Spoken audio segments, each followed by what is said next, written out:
All right, welcome back. Last week we talked about just the present active indicative form. We talked about the master verb chart. We talked about the primary personal idioms, and then we also talked about principal parts. Today we're still going to be talking about the present active indicative, but we'll be looking more instead at the forms of contract verbs. Now, a contract verb is a stem. A stem is a verb whose stem ends in an alpha, epsilon, and omicron. So we're going to have a stem in an alpha, or in an epsilon, or in an omicron. And so as a result, we've already seen some changes with nouns and how they inflect.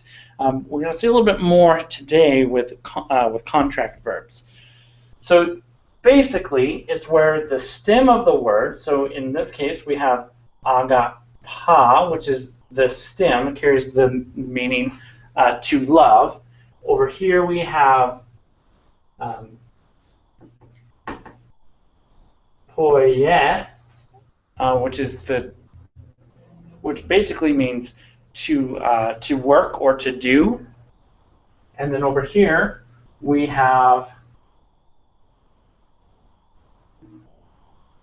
pleira or pleiro, and so these are all the stems, and this one basically means to fill or fulfill.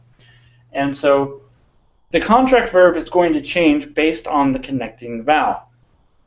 And so in the case of agapa, when it hits either the omicron or the epsilon, there's going to be some changes that happen. Same with all three.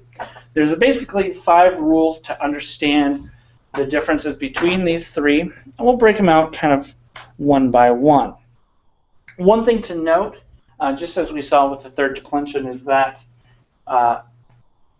we're not going to be worried about function tonight. We're going to be more worried about form. How does the word change based on what's being added to it? So the third declension doesn't change any of the meaning because it's in the third declension. Neither do the contract vowels or contract verbs change any of the meaning because they're a contracted verb. We're just looking at form. We're not worrying about function today. So we would still translate these as, if we saw agapo, which is what we would see with the circumflex, it would be I love.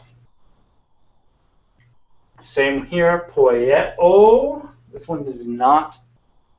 Poieo. And then pleiro is what we would see here. So I do and I fulfill. Still present active indicative. We're just going to be looking at a different form today. So the first one we want to look at, I'll write this down here for you. The first form that we're going to be looking at is going to be the OO contract. And so the vowels are contracting based on what's going on here. So we see the OO contract is the combination of the vowels epsilon and omicron, or omicron and epsilon, and then omicron, omicron. So here, we'll just say is the end of the stem. So we could have poie as our stem, meeting, so we'll go poie plus omicron as our connecting vowel. So this is the connecting vowel, and connecting vowel. So we have poie plus omicron plus the personal ending men, and then we result in poiumen with that circumflex. The thing about the circumflex that we may have noticed already is that when you see the circumflex, it's telling you that there likely has been vowels that have contracted. We've seen it already in the dative, first declension, to, theo, where we've had an omicron and an iota contract, making the long O, and then it's subtracted or subscripted iota, and then with a circumflex telling us that vowels have contracted. You will only find contraction in the vowels. So we have poieo, meaning omicron, meaning personal ending, equals poiumen. Another example would be poi. Actually, I don't want to do this one. What we'll do, so we'll do plero plus connecting vowel, epsilon, plus personal ending te equals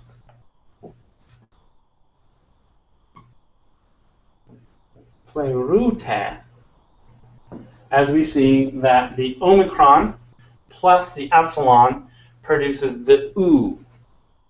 And so this is just kind of the trick one. So the first one is u. We have the stem ending in epsilon, stem ending in omicron, or stem ending in omicron. With the connecting vowel omicron, here we have u. Here we have the stem of omicron, meaning the stem or the connecting vowel epsilon. We get u, and then a double omicron produces the u. So that's the first one. And again, this doesn't change how you're going to translate it, because there's something special going on with the vowels. You're not going to be concerned about translating any differently other than with the inflected meaning. So if it's second person plural, you would just say y'all or you do, you fill, you fulfill. Depending on the word, you're just going to translate it as normal. So we have the upsilon or omicron upsilon contract. The second one we have is the A combination. So we'll find this one here. A is the contraction of the stem ending in epsilon combined with the connecting vowel epsilon. So this one's pretty easy. It just makes a diphthong. We'll find that all of these 5 contracts make a diphthong. So in this case, we'll go poie. Again, the stem carries the basic meaning to do, plus the connecting vowel, plus the personal ending te. So we're going to end up with poi ate.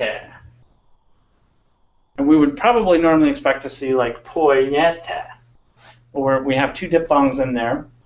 Again, not changing the function, we're just showing you different forms. So poiete. So this one is combined with the epsilon-epsilon contract. Pretty easy. So the third one, this one is just a simple omega, no diphthong.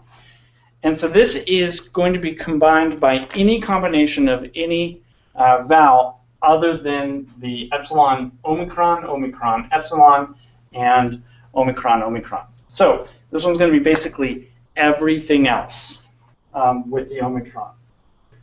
So here we have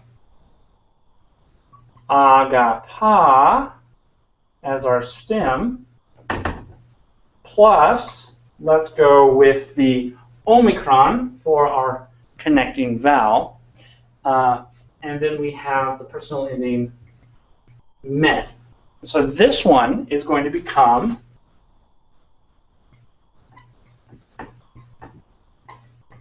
agapomen. Let me fix that for you, sorry.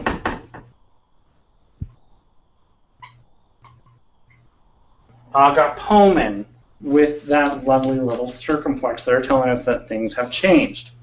We'll also find, technically we say that there is no personal ending in the nominative, or sorry, not the nominative, in the first person singular. But what we find is the agapa plus Technically, it's an omicron that's being introduced, but there is no personal ending. So what you have is you have the connecting vowel only, and then you have agapo. And so this is kind of why we have the omicron or the omega at the end of our verb or our first person singular verbs. It's just that we have the connecting vowel and it just lengthens to an omicron or an omega. So we see that just pretty frequently all across the verbs, and this is a little bit on what's happening there, but there is no personal ending. There is a connecting vowel, but no personal ending. One thing I do want to say, actually we're going to get there here shortly. So that's the third one, is really the omicron plus everything that's not falls under the oo category. The fourth category is this. So this category is alpha, again, not a diphthong, but this is formed by the stem ending in alpha and the connecting vowel epsilon. And so here we see kind of agapa as our stem, as we've seen already, with the connecting vowel epsilon plus the personal ending, we'll just go te here again. So we have agapa plus epsilon plus te equals agapate. So we see here that this is an alpha instead of an epsilon, is what we've already seen. Another example would be something like this. So we have agapa stem plus, we'll go epsilon plus sigma as the personal ending. So this is going to be the second person singular case ending here. So this one is going to be agapas. It just becomes a simple alpha. One thing I do want to say, where we're going to have something kind of like this, where we have agapa or agapa plus epsilon plus iota as the personal ending, so this is going to be third person singular. We're going to have agapa with a subscripted iota, and again a circumflex. Now it may be easy to confuse agapa with agape, and I'll write that out here. Both mean to love. One is a noun, one is a verb. But they look different, and I'll talk about that here very shortly. So it could happen where you have a verb, agapa, with a subscripted iota, be confused with an agape with a subscripted iota. One means he loves, and one means to, in, or with love, because this is dative singular feminine, and then this one is present active indicative, third person singular. So it could be he, she, it loves versus to, in, or with love. Now the difference between the two, and here's the key, is that the verb will always have the alpha, and the noun will always have the eta. And so that's kind of how to keep those two separate, but they are part of the same cognate family. So the fifth and final contract that we're going to see is just a simple eta. So first two are diphthongs, last three are just vowels. This contract is formed by the stem epsilon plus the connecting vowel alpha. Now we don't know any verbs yet that end with the connecting vowel alpha. We're going to learn that here in a couple chapters. So here we have poye as our stem plus the tense formative sigma. We're going to learn this in a couple weeks, so don't worry about that, plus the personal ending I. And so what's going to happen here is the sigma drops out, as we'll find out why later, and it simply becomes, actually I'll just write it out here, so poye, I. So these two will lengthen, these two will combine, contract, and lengthen, and become an eta, and we'll need that little circumflex there. So then the iota comes, and as we've seen before, the iota is just going to subscript underneath. And so I'll get rid of that. Poye, with a subscripted iota. And so this one, we're going to learn what this one means in a few weeks. But this is kind of what is the end result of what's happening here. Fun times. Mm-hmm. And I would just recommend you going back over these later, but let me just write out what is happening here. Here we have an Omicron epsilon, or an epsilon Omicron, or a double Omicron. And that is going to be the OO contract. The A is the combination of just a double epsilon stem and connecting vowel meeting.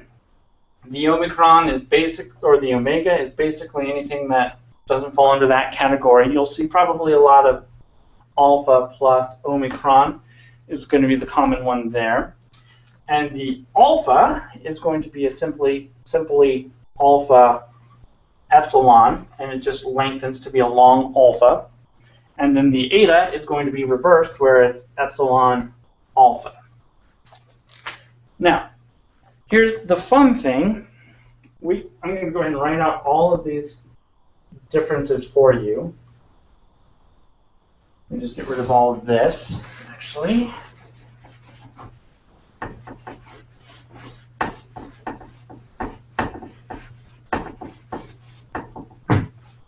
So we have agapo, and then we have, and I'll just actually write up the stem up here for you, kind of what you would find is the lexical form. So when you are parsing, I do want the lexical form with the full stem, where you're giving me agapao, or poieo, or plerao, because this is the true lexical form. You won't ever find this form in the New Testament, but you will find this form as the lexical form. So agapo is really, truly agapao.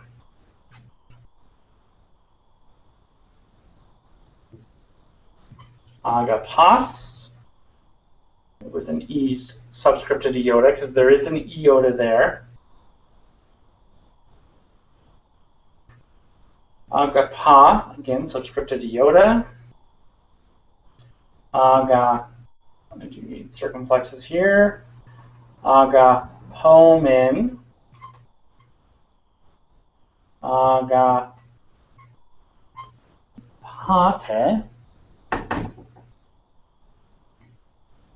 Again, circumflex. And then agaposen, as we've seen already, right? So then we have poieo, and then the first person singular is going to be poio with a circumflex. And then we have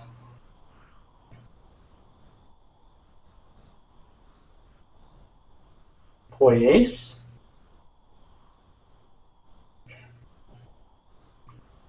poie, poiumen, have poi ate, and then poi usen.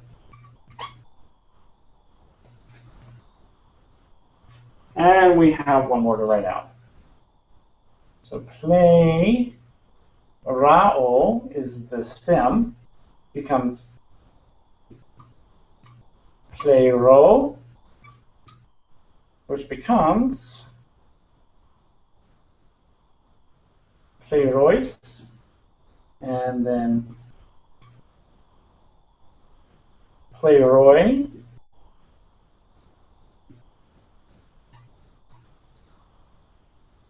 playrumen,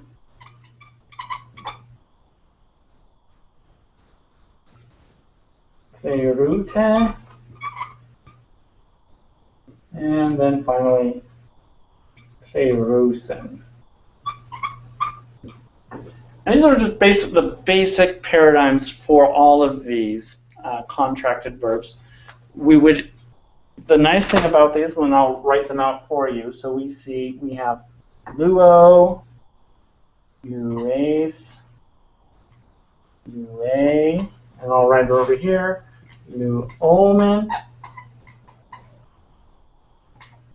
and then we have luete, and then we have luusen.